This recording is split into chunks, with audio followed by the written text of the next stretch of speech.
Making headlines on this Saturday morning, September 18th, the desperate search for Long Island native Gabby Petito continues, and a shocking twist. Fiance Brian Laundrie now also missing. New information coming in overnight. Plus, security on high alert as the nation's capital prepares for a rally in support of the January 6th insurrection. And thanks for waking up with News 12 Long Island. I'm Jackie Lucas. We're going to have more on those stories in just a minute. But first, let's get a check of the forecast, and we are excited to see him back. Jeff Danson is here. He's got a new title, Daddy. Congratulations. How's the baby? The baby's fine. It's mom and dad we got to worry about getting some sleep here. I told you. I mean, I'm a little used to it, but shout out to my wife. I mean, she has been just a trooper over these last couple of weeks here. But, you know, we'll get through these times, and it's crazy to see him even grown over the last couple of weeks. So we're really excited. And thank you everybody who has not only reached out to wish me congratulations on that and the family, but also a happy birthday. And it's just been a tremendous outpouring of support, and happy to be back here in the studio with you, Jackie. And a really nice weather weekend, so making my job a little easy right off the bat here. Ease me back in. It's like the first day of school. Here we are looking outside right now. It is quiet, but just offshore we've got what has turned into a pretty significant storm system. This is Tropical Storm Odette. The outer bands entering in the radar vicinity, so you can actually see that rain just off of Cape Cod there, entering into the radar range. Outside of that, it can't really reach, but you can see here on the satellite that it is a pretty well-defined storm. It has just kind of blown up over the last 24 hours. It is moving away. That is good news. So even though it strengthens a little bit as it pushes away, becomes extra tropical and moves into the northern Atlantic. So yeah, a lot of heavy rain offshore. There's some wind associated with this storm, but it is again moving away. We'll see some clouds thinning out this morning and a mixture of sun and clouds this afternoon. A warm summer-like day. It is still summer after all. You can see maybe a sprinkle popping up there on Futurecast towards this evening. We'll talk about that very minute possibility coming up in a little bit in the full forecast. And then look at tomorrow. A gorgeous day, an absolutely tremendous way to end the weekend. We will have that full forecast coming up in just a little bit. Doesn't look like the graphics want to load for us here, so we'll come back in a few, Jackie. All right, thank you. New information developing late last night. A shocking new update in the case of a missing Blue Point woman. Police say Gabby Petito's fiance, Brian Laundrie, has also disappeared. Our Kevin Vesey has the very latest. It's a shocking twist to a story that captivated America all week. Gabby Petito's fiance, Brian Laundrie, also missing as pressure builds for him to talk to police. His attorney writing in a statement, "Be advised that the whereabouts of Brian Laundrie are currently unknown. The FBI is currently at the Laundrie residence removing property to assist in locating Brian. As of now, the FBI is now looking for both Gabby and Brian." Authorities in Northport, Florida were seen entering the Laundrie family home and searching a car on the property. The police chief tweeting, "The conversation at the Laundrie home is complete. Once we have the details, a statement will be made. We ask for calm." You were the last one with her. Give them something. Here in Blue Point, community members, including some who know Gabby, tell me they're outraged that Brian has not talked to police. I don't know how this kid can hide behind a lawyer and not say anything when the family and the whole community is upset. I'm sick to my stomach. The pair was on a cross-country road trip when Gabby went missing. Their journey began when they left Blue Point on July 2nd. Gabby then posted pictures from Kansas and Colorado. In mid-July, they were at Zion National Park in Utah. Then on August 12th, they were in Moab, Utah, where a police body camera captured this dramatic encounter. We just been fighting all morning. On August 24th, they left Salt Lake City, and the next day, Gabby FaceTimed with her mother from Wyoming. 6 days after that, her mom received a text from Gabby's phone, which said she was at Yosemite National Park, though she believes Gabby did not send that message. And on September 1st, Brian showed up at their home in Florida without her. Gabby's stepfather, James Schmidt, is now in the Wyoming wilderness helping in the search for her. Kevin, VC News 12, Long Island. If you are 65 or older, or if you are immunocompromised, the FDA panel is recommending you get a booster shot. The Biden administration, however, had been pushing for all those 16 and older to get the booster shot, and that was rejected. Our Christine Insinga has more. One of the issues in this is that much of the data that's been presented and is being discussed today is not peer-reviewed and has not been reviewed by FDA. FDA vaccine advisors rejected Pfizer's request to recommend a third dose of COVID-19 vaccine for all Americans. It was voted down 16-2, but this is just one step in the process. The CDC will also have a say. This booster dose is not going to make a big difference in the behavior of this pandemic. The panel, however, did unanimously approve the recommended third jab for people 65 years of age and older, as well as the immunocompromised. Great news, says Dr. Sharon Nachman of Stony Brook Hospital. I think that is a critical population that needs to get the booster dose because from past vaccines, we understand quite well that immune response decreases at that age. Meantime, according to the state health department, we saw more than 1,100 new cases of COVID-19 here on Long Island on Thursday.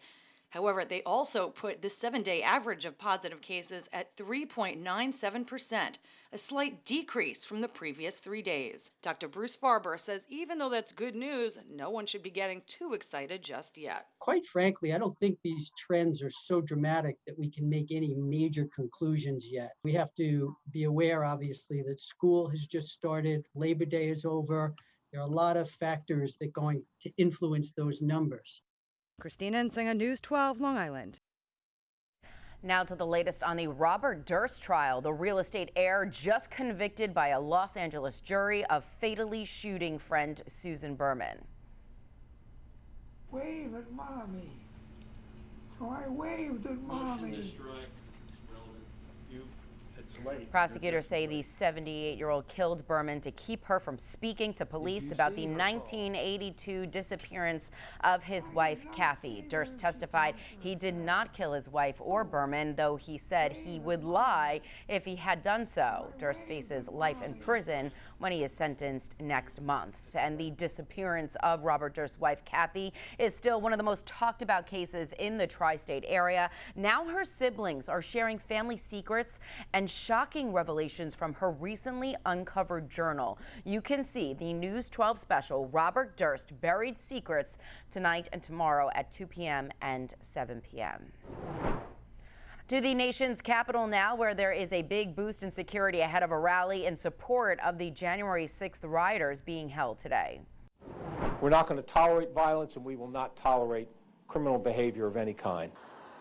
Crews reinstalled new fencing around the Capitol in anticipation of the so-called Justice for J6 protests. Capitol Police have also requested National Guard assistance, and D.C. Police will be fully activated. Even event organizers are insisting that it will be peaceful. Homeland Security officials say they are expecting 700 people to attend that rally. The Pentagon admitting a drone strike it claimed took out an ISIS threat actually killed innocent Afghan civilians. Military officials say as many as 10 people were killed, 7 of them children. Last month, the Pentagon claimed the strike hit a vehicle suspected of carrying an ISIS-K bomber threatening the U.S. evacuation in Kabul. Army General Mark Milley had said at least one ISIS facilitator was killed. Governor Hochul signing a new law relaxing parole laws in New York. The legislation would keep parolees from being thrown back into the system for things like missing appointments or curfews. Hochul says 65% of people who end up behind bars again were sent there because of technical violations. The new bill could lead to the release of hundreds of inmates. New York State incarcerates more people for parole violations than anywhere in the country. That is a point of shame for us, and it needs to be fixed. Opponents say the bill could disincentivize people to reform themselves. Assemblyman Mike Montesano of Glen Head voted against it, saying it takes too much power away from parole officers. All right, runners from across the world will be racing to Eisenhower Park this weekend. The Long Island Marathon is back, and it has a new look. It was canceled last year due to the pandemic and pushed back from May this year to allow more participants to get vaccinated. This year's course will be 2 laps. Officials say this year's marathon weekend is expected to be bigger than ever, with an expanded food truck festival and first ever concert series. There really is truly something for everyone during this marathon weekend. If you are not a runner, it's not a problem. The 48th annual Long Island Marathon weekend runs through Sunday. And another big race happening this weekend, the 2021 Great Cow Harbor 10K, happening this morning starting at 8:30 in Northport. This year, the run is supporting the Special Olympics, the Veterans Administration, and the local food pantry, among other local causes. Well, it's a nice day to get out there for a run. Like the Cow Harbor, I can't handle a marathon. The Cow Harbor race was hard in and of itself with all the hills and everything. You've done it before, right? I have multiple times. Yeah. Not recently, though. No, we're here recently. Yeah, I'm going to try to do it next year, maybe. I mean, it seems like every year I give this forecast for Cow Harbor. It's always a beautiful forecast. So let's talk about your weekend races. Start time 8:30 today, 67 degrees, partly sunny, really great racing weather. The humidity is not as bad as it was the last couple of days as well, so maybe a little bit less sweating. I'm sure there'll be plenty of that, though. And of course, tomorrow, the Long Island Marathon. That is at Eisenhower Park, 66 degrees, sunny, and even drier than today. So I'd give tomorrow a slightly better running forecast, but you can't argue with this morning either. 67 is your temperature right now in Ridge and West Hampton, 68 in Islip and Shirley, 69 in Farmingdale. It's cooling down a little bit. It was, even though not the warmest day yesterday and even Thursday, it was very muggy out there with the stalled off front just offshore. And now we've got a tropical system just offshore as well. Cloudy skies this morning, but those clouds thinning away as Odette pulls away. This is a newly formed tropical system that just got a name yesterday late in the day. But again, it's moving away. So there will be some rough surf today, 3 to 6 feet, maybe a rogue wave or two higher than that. We do have a rip current statement for the South Shore beaches right along Fire Island and all the barrier beaches, and a small craft advisory for the ocean waters. Here's a look at your 10-day forecast. We got some real nice weather through the middle of the week. We'll see a few showers late in the day on Wednesday. That's our next chance of rain. Welcome back to News 12 Long Island. Let's take a look at some events happening on the island. The town of Oyster Bay hosting its last Summer Blast concert series tonight. The Lords of 52nd Street will be taking the stage. See Billy Joel's original recording and touring band. Richie Cannata, Liberty DeVito, and Russell Javers will be performing. It all kicks off at 7 p.m. tonight at Ellsworth W. Allen Town Park in Farmingdale. Bring a lawn chair or a blanket and just enjoy the incredible music. It's going to be a blast. Another event happening today, 32 veterans will be honored for their service in the Vietnam War. The Long Island Air Force Association awarding each vet with a medal. They will be recognized in a ceremony at the American Air Power Museum in Farmingdale. That happens today at 11:30 this morning.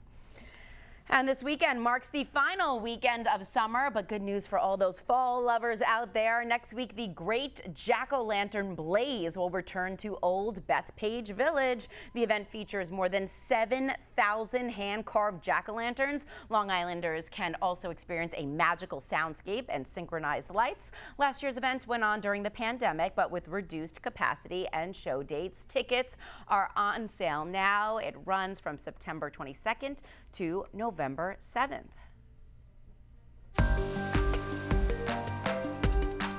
Really cool. In your business news now, Apple fans, the new iPhone 13 is out right now. They are already starting to take pre-orders. There are 4 models available, a standard version, a mini, and a Pro and Pro Max, which have larger screens and better battery life. Shipping begins September 24th. And Walgreens announcing a new round of bonuses for its pharmacists. $1,250 going to full-time pharmacists and $1,000 to part-time pharmacists. The money being rolled out this month. Back in August, Walgreens said it would up its hourly wage for all team members to $15 an hour.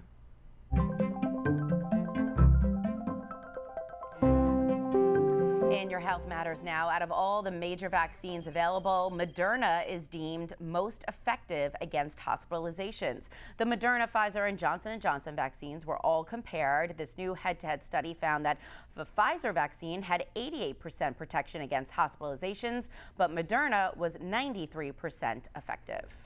So let's get a look at new COVID numbers here on the island. 1,179 new infections across Nassau and Suffolk. That is about 100 more than we told you about yesterday. Our positivity rate now just under 4%.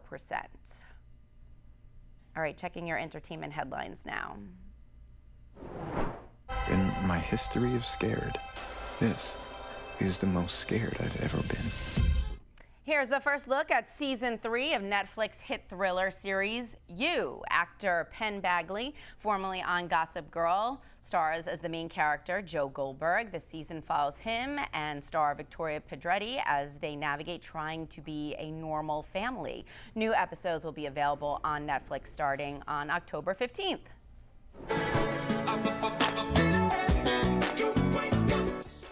Long Island's own John Bellion out with a new song, I Feel It, features Nigerian artist Burna Boy. It's on all platforms along with a visualizer on Bellion's YouTube channel. Fans are hoping this is going to mark the beginning of a new album cycle. Bellion, who is a Lake Grove native, has not released an album since 2018's Glory Sound Prep. And a fun fact, that song actually written, produced, and recorded right here on Long Island at Cove City Sound Studio. I Feel It. And you know what I also feel? Your mustache. You know, it's funny. By the way, you went to Cove City not too long ago, right? So not only did John Bellion record his song at Cove City, my kids. There you go. And of course, Richie Canada, right? And then he's playing with the Lords of... It all ties in here. It all ties in, yes. But listen, congrats, it's fun. though, to the new song. Thank you. I think you say congrats to the mustache. No, it's funny. You know, I started News 12. Everybody was saying, you know, look, who's this young kid? And then the other day, I got the mustache makes you look old. Make up your mind, people. Come on, I can't do everything. I'm still like on the fence about it, to be honest. But what does your wife think about your mustache? Well, when I got my haircut yesterday, she said it looks good now. Now you can keep it. All right, let's get to your forecast. Enough stash talk. Beautiful weekend. Yeah, we've got a few clouds this morning. Temperatures in the 60s, rising up. It's going to be a warm summer-like day, and I refrain from really saying summer-like because, hey, technically it's still summer, even though we're kind of transitioning. We got the jack-o'-lanterns next week. We're transitioning into fall mode here, but it is a warm summer-like day today. You're already into the mid-70s by noontime, and then as we continue into the afternoon, we will rise up into the low 80s today. Light winds. This is going to be a great beach day, folks, but small caveat there. Also, some of the models indicating maybe a sprinkle around 9-10 o'clock. So just keep that in mind if you're going to be doing any late outdoor dining this evening into early on tonight. But most of us will remain dry. That's a very isolated chance. Clearing out overnight, we've got northwest winds, north winds overnight. A little breezy tomorrow morning, but a beautiful, comfy start to the day. Winds even going northeasterly, so we'll be a few degrees cooler tomorrow. I think maybe a spotty 80, but most of us are in the 70s tomorrow, and the humidity drops overnight as well, so a real comfy day coming up for your Sunday. Here's the beach day. I'd say today the better of the two beach days, especially if you like the waves, but remember, a lot of lifeguards not on duty anymore, and with that very high risk of rip currents with Odette just offshore, and look at those waves of the ocean, 3 to 7 feet, small craft advisory as well for the boaters. You need to play it safe. So if there are no lifeguards on duty, you know, maybe up to your knees, that's it. Today, 82 in Huntington, 83 in Garden City, 81 in Selden. A warm mixture of sun and clouds out there, kind of taking us back to maybe, you know, July here. Mostly clear tonight. Nice conditions as we head down into the 60s. And again, that humidity dropping as we head into tomorrow. A glorious end to your weekend, 78, and sun can't really get much better than that. Monday looks nice as well. We'll be in the mid-70s through the middle of the week. And then a few showers grace us on late Wednesday. That's our next chance.